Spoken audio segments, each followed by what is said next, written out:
نماز میں loud speaker کا بھی آ گیا، جبکہ امام ابو حنیفہ رحمت اللہ علیہ کی فقہ میں یہ لازم ہے کہ امام کی آواز یا اس کے افعال کو دیکھ کر یا امام کے مقتدی کی آواز یا اس مقتدی کے افعال دیکھ کر رکوع اور سجدہ کریں تو نماز ہو جائے گی، اور اگر ان کے علاوہ کسی اور طریقے پر ہو تو نماز نہ ہو۔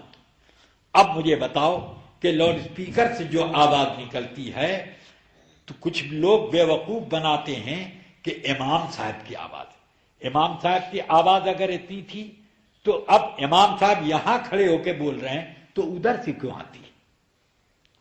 ادھر سے کیوں آواز آتی ہے اور اتنی زور سے کیوں آتی ہے؟ جب چاہو اس کو اینٹ کر کے تیز کر لو، جب چاہو اس کو آہستہ کر لو۔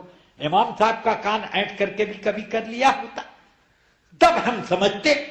تو اس کا مطلب یہ ہے کہ خود اس میں آواز پیدا ہوتی ہے، اور یہ آواز اسی طرح سے پیدا ہوتی ہے جیسے گھر کے دروازے پہ بیل دباتے ہیں تو انگلی نے بیل دبایا اور وہ ٹی ٹی کی آواز، تو یہاں بھی اسی طریقے کے کچھ خاص پوائنٹ بنائے جاتے ہیں کہ جیسے ہوا کے دھکے اس پوائنٹ کو لگتے ہیں اسی طریقے پر کوں کاں کوں اب مختلف شوشے آوازوں کے پیدا ہوتے ہیں۔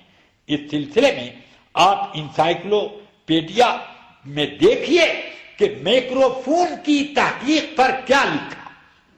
اس نے خود لکھا ہے کہ آدمی کی آواز جب میگنیٹ سے ٹکراتی ہے تو اس کے بعد ایک لہر پیدا ہوتی ہے، اس لہر کو جب ایمپلیفائر سے گزارتے گزارتے میگنیٹ تک لے جاتے ہیں، اس میگنیٹ تک جو کہ ہر میں ہوتا ہے، یونٹ میں، اس میں جب ہوتا ہے تو وہاں میگنیٹ ایک الگ آواز پیدا کرتا ہے بالکل اسی تناسب سے جس تناسب سے بولنے والا بول رہا۔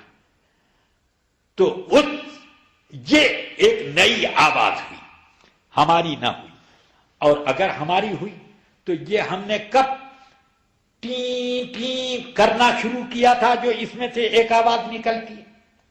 ٹی ٹی کی مائک میں سے آواز نکلتی ہے کہ نہیں؟ کبھی کبھی کبھی کہ چوں چوں کرنے لگتا ہے۔ یہ کیا اس کے اندر چوہا چلا گیا تھا؟ کیا اس کے اندر کوئی چیل چیخ رہی تھی؟ یا ہم نے یہ آواز لگائی تھی؟